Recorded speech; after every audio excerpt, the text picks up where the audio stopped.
माशाल्लाह। और आज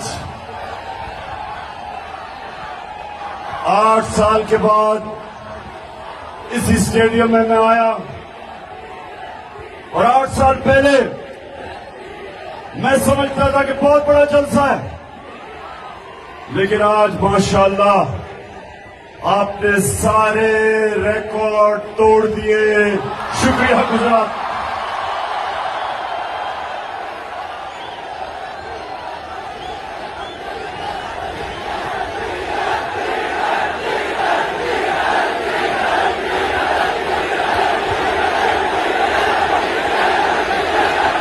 जी मैं अभी महंगाई के ऊपर आने लगा हूं।